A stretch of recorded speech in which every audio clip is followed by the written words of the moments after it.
Welcome to Israel Now News. I'm Yochanan Elrom. And I'm Rebecca Rand. In our top story, Israeli leaders from across the political spectrum congratulated Joe Biden on the announcement of his projected election as President of the United States. Israeli Prime Minister Benjamin Netanyahu tweeted his best wishes, saying, "Joe, we've had a long, warm, personal relationship for nearly 40 years, and I know you are a great friend of Israel."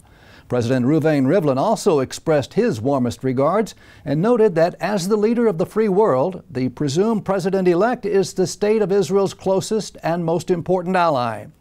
He said the strategic alliance between our two countries and peoples is stronger than any political leadership and is not based solely on friendship. It is rooted deeply in our shared values and in our long-standing commitment to freedom and democracy as the foundations of our societies. The Palestinians welcomed the announcement that Joe Biden had been projected to win the presidency and immediately began to make their list of demands. Palestinian leader Mahmoud Abbas is reportedly planning to insist that the Biden camp move the United States Embassy out of the Israeli capital of Jerusalem. He will also insist that the Palestinian diplomatic mission in Washington, D.C. be reopened and that funding to UNRWA, the corrupt UN organization which works to perpetuate the Palestinian refugee problem, be reinstated. The terror boss also insists that the U.S. provide millions of dollars in aid to his notoriously corrupt government, despite its continued policy of paying the families of terrorists. Jerusalem is naturally concerned about the possibility of a new administration backtracking on some of the progress made during President Trump's term. Especially troubling are rumors that Biden plans to re-enter the Iranian nuclear deal, known more commonly as the worst deal in history. Iranian President Hassan Rouhani is demanding that the Biden administration compensate Tehran for what he called past mistakes and revive the deal which allowed the rogue Islamic Republic to advance its ominous nuclear program. Jerusalem is abuzz with optimism after Pfizer announced that its coronavirus vaccine has proven to be at least 90% effective.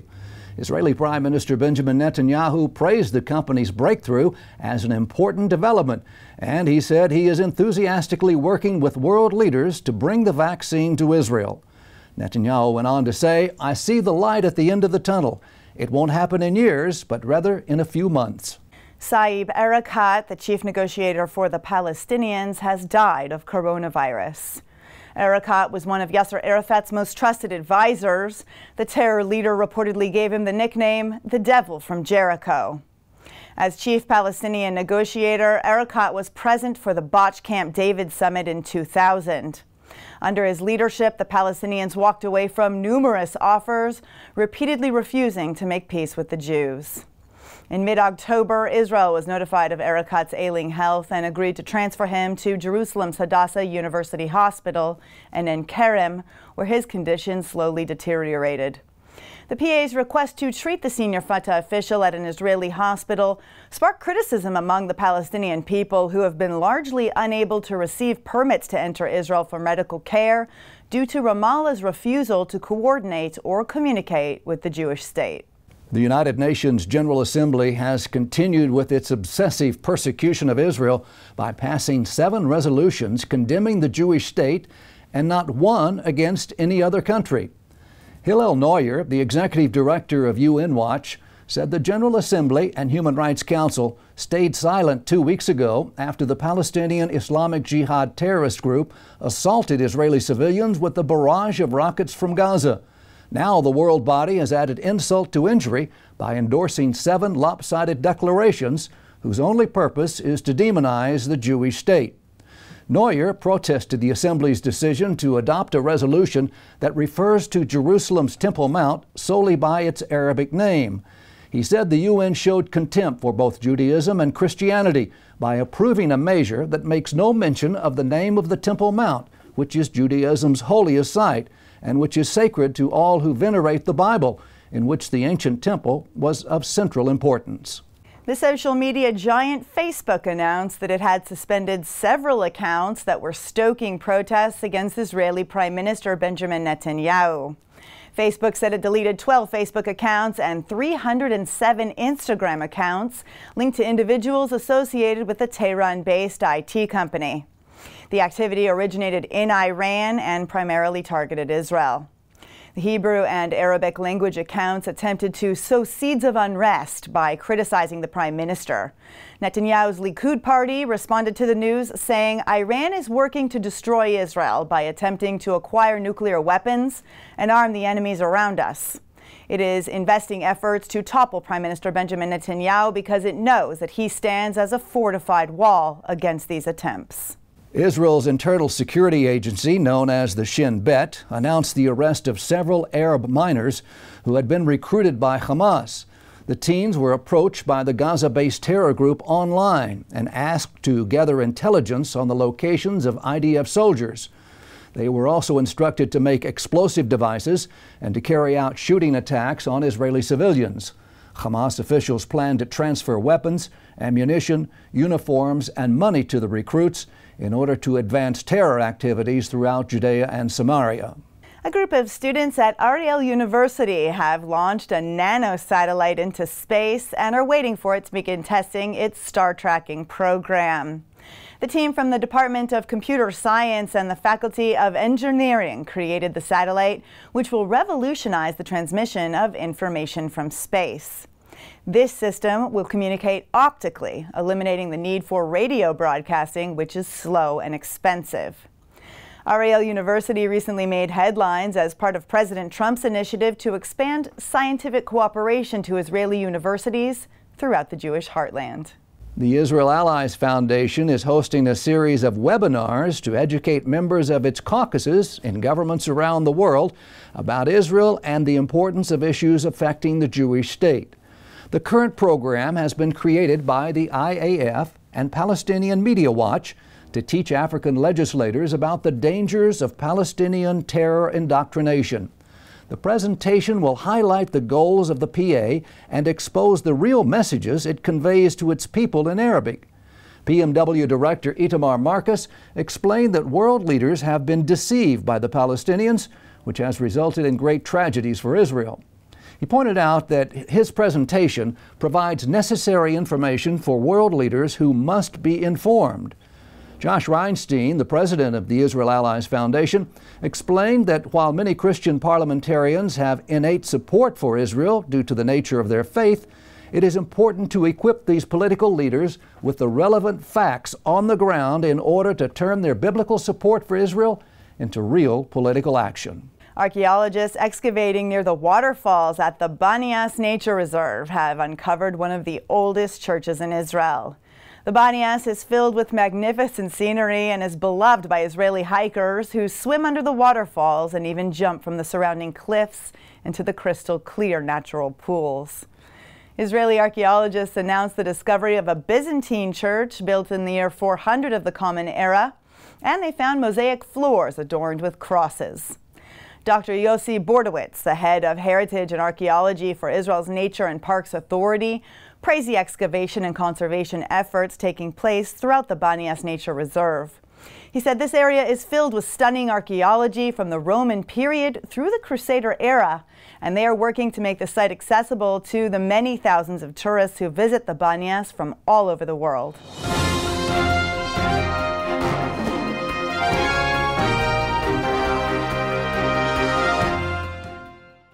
We are living in mysterious yet miraculous times. We've witnessed the most remarkable fulfillment of biblical prophecy, the Jewish people's return to Israel, and the prosperity and contributions of this tiny country in such a short time.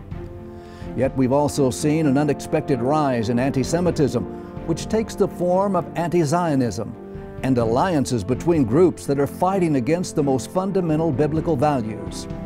In the book Titus, Trump, and the Triumph of Israel, Josh Reinstein answers important questions to clarify what has driven political action from the time that the Roman Emperor Titus destroyed Jerusalem until today, when President Trump recognized Jerusalem as Israel's capital. Get your copy today and learn how faith-based diplomacy has changed the world. To order your advance copy, go to triumphofisrael.com.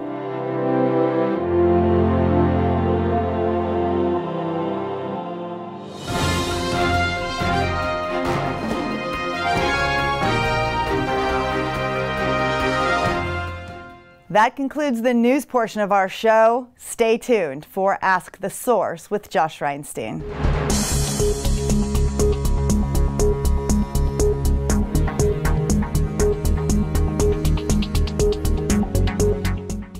Hello and welcome to Ask the Source. I'm your host Josh Reinstein and we're here in our beautiful studio in Jerusalem. My guest today is Marc Zell. He's the chairman of Republicans overseas in Israel. Marc, thanks for being on the show. Great to be here, Josh. Tell our viewers a little about what is Republicans overseas in Israel. Hey, Josh, you know, we have 300,000 Americans here in Israel who have the right to vote in American elections. And our job in Republicans overseas, first of all, is to help them register and vote. And secondly, to convey the message of our president and the administration here to the Israeli public. Now, Israelis went overwhelmingly for President Trump. Why did you think that happened in such big numbers? Well, because, look, President Trump has been a dream for Israelis. Things he's done for the Jewish state, the embassy, the Iran agreement, the recognition of the Golan Heights, you know, one thing after the next. We could spend an hour just going over that. But he's also been great for America, the American economy, immigration, energy. He's been great for the world, what he's done for NATO and for the struggle against ISIS and the struggle against Iran. I mean, he's been really an amazing president. Well, the media is saying that this is over. It's now we got President-elect Biden, but you're standing strong. You're saying it's not over by a long shot. There's a lot more to go. Why do you feel that way? Absolutely. First of all, he's not the president-elect. I mean, he's not the president-elect until the Electoral College meets in December and decides that he's won the vote. At the moment, not a single state, Josh, has certified the election returns. The votes are still being counted. This idea that he went on the news on Saturday and declared himself to be president-elect of the United States, I mean, it's very premature and very risky. We've got a lot of questions about this election. We'll talk about it. So tell us a little bit about the questions. You know, we're seeing things out of Pennsylvania, a lot of accusations of voter fraud. They still can't seem to count the votes in Arizona and Georgia. Some places have called it, but some say it's not. There's still votes out. What's happening? No places have called it, only the media. And no place in the U.S. Constitution does it say that the American media determines who's going to be the president. And Pennsylvania is a great example because that was put in Biden's column. That gives him 290 electoral votes, you know, supposedly. But today, Real Clear Politics, the premier election site, took Pennsylvania out of his column and put it back as a toss-up. Why? Because of all these irregularities that you referred to in Pennsylvania. And the race is too close to call in Wisconsin and in Georgia. They're still counting the votes. In Arizona, they're still counting the votes. It may very well turn and flip to Donald Trump. North Carolina is still out, where Trump has a significant advantage. Really all over the United States, there's a lot of questions here, and we'll talk about the extent of these irregularities. It's mind-boggling. But isn't it getting to the point where it's just too late? I mean, you're saying December 14th, that's just around the corner. Are they going to be able to go after these votes to find out what really happened? Well, listen, I don't think you have a choice. Given, you know, we just filed suit in Pennsylvania yesterday, the suits in Michigan and Nevada and Arizona, and all of them are pointing to large-scale problems in the vote. A democracy depends, including a republic, depends essentially on the electoral system being fair. The public needs to have confidence that their vote are going to be counted and be counted fairly, not flooded with all kinds of illegal votes and all the other kinds of problems.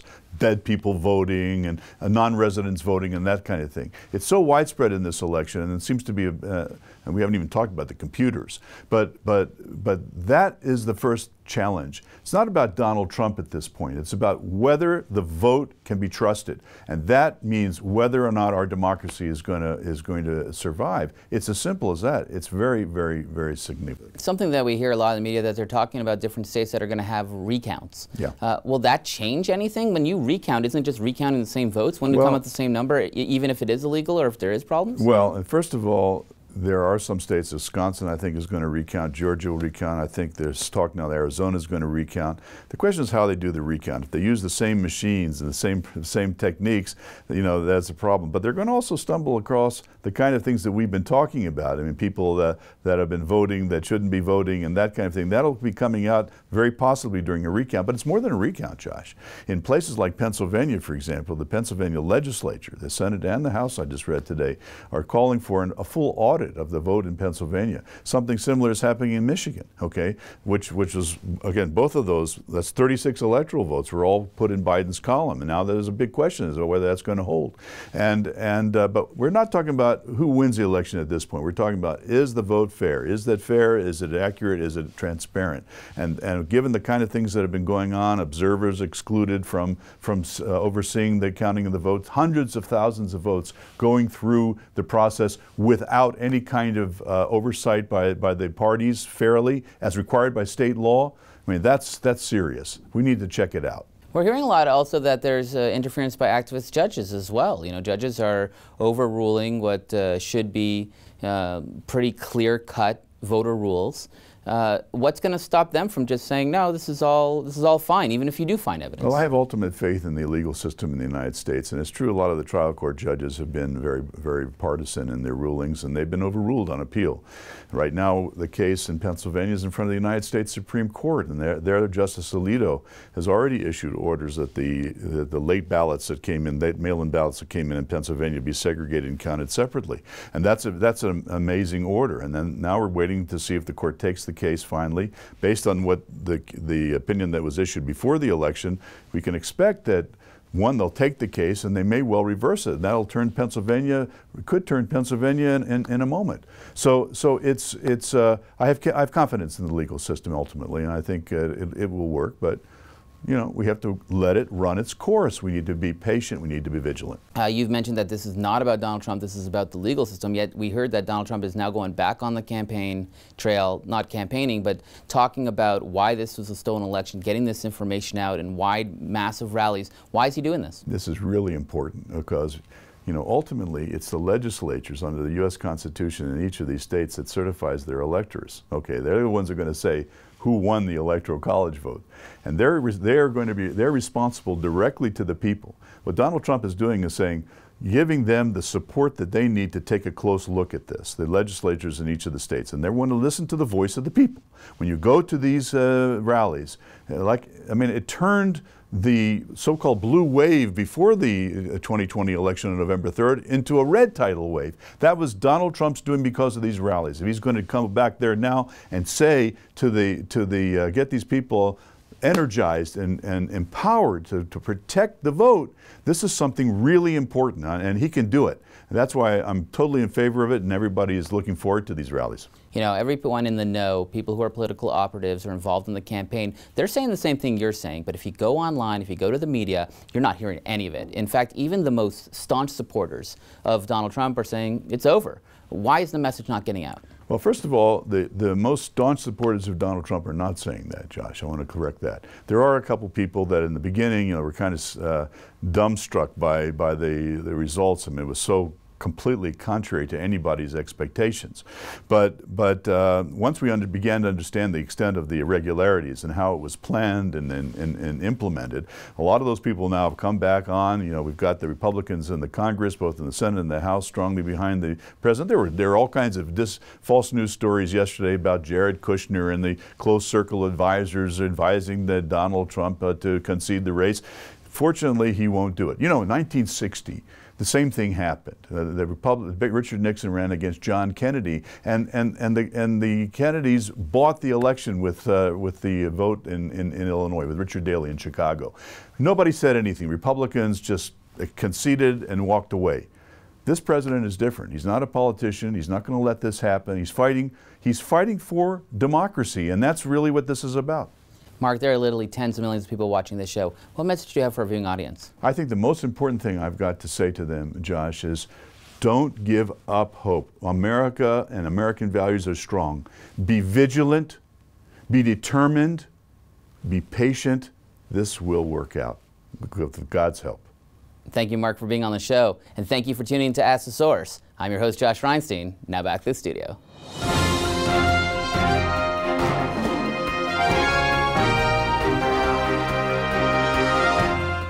Up next, the return to Zion with Karen Hayasod.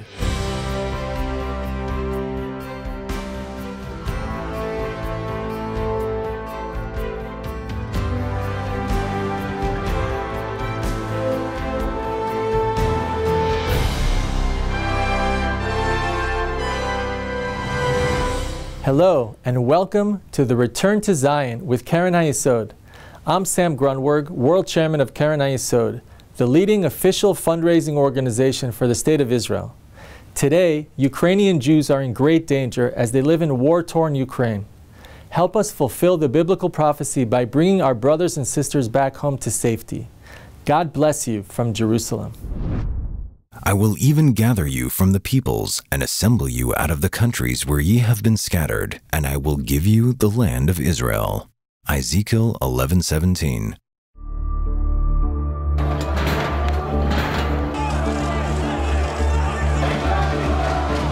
In eastern Ukraine, over the past 2.5 years, a brutal and cruel war has been raging.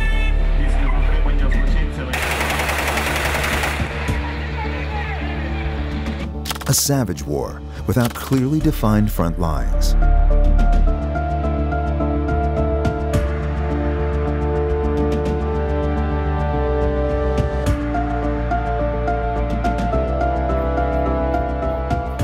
Against this backdrop, the Jews of eastern Ukraine have been in peril.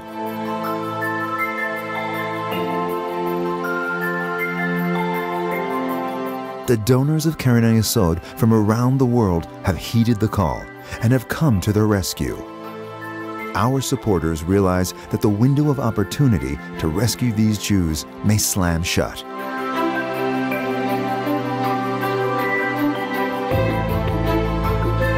Lift up your eyes and look around. All your children gather and come to you.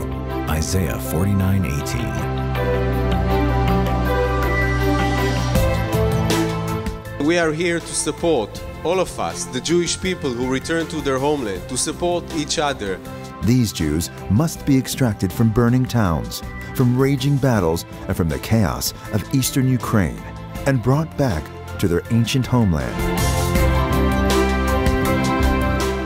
Я решила приехать в Израиль, потому что я последние полгода почувствовала свои еврейские корни и поняла, что я не могу больше находиться в своей стране, и я должна вернуться на свою историческую родину. Корни говорят сами о себе, было рвение, плюс хотелось, чтобы сын узнал.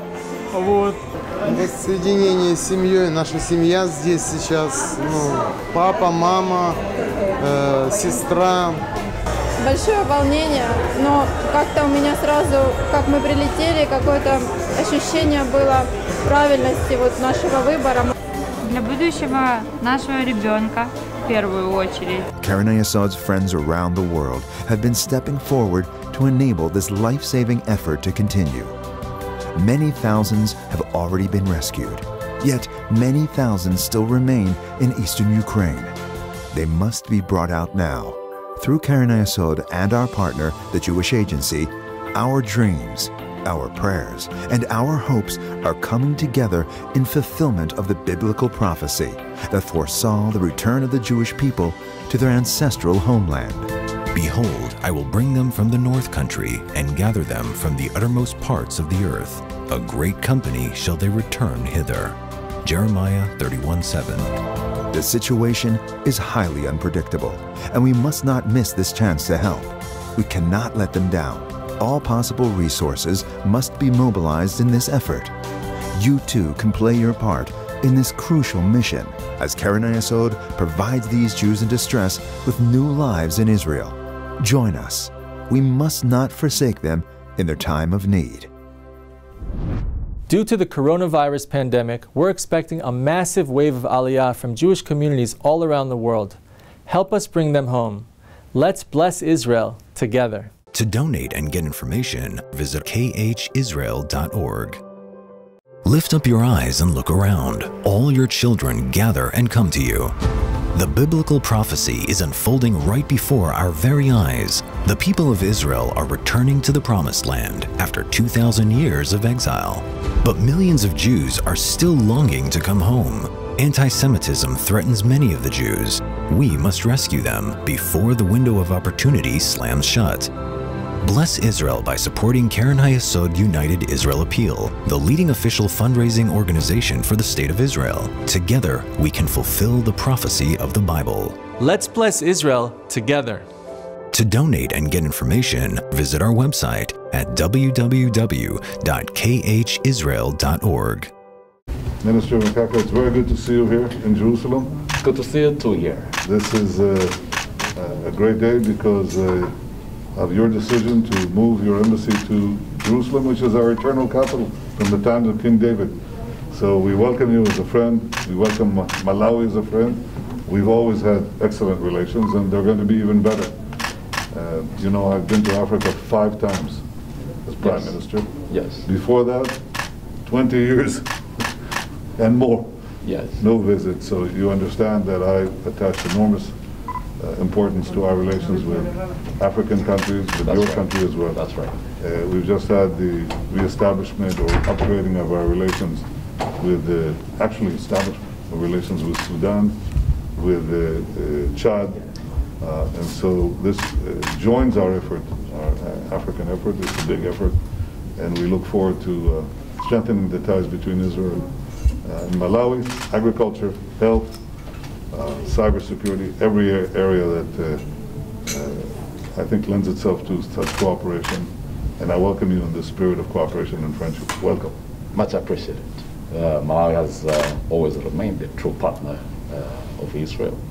You remember my first president addressed the Knesset on 27th May 1968. Very moving presentation. At a time when countries severed ties with Israel, we remained one of the 3 countries in Africa that maintained their relationship with Israel. So to us, Israel remains a true partner, and we would like to maintain that strong link between Malawi and Israel, and hence my visit and the decision of my president, Dr. Chakwera, to establish a mission here.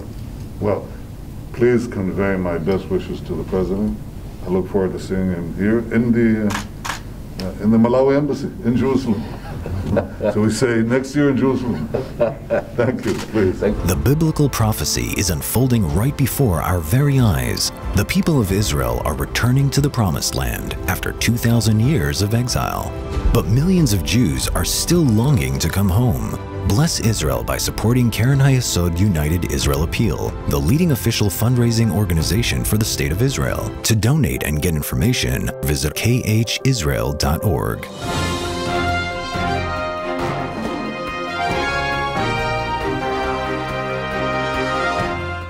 That's all for this edition of Israel Now News. I'm Yochanan El-Rom. And I'm Rebecca Rand, reporting from our studio in Jerusalem. Please join us next week for all of your Israel updates.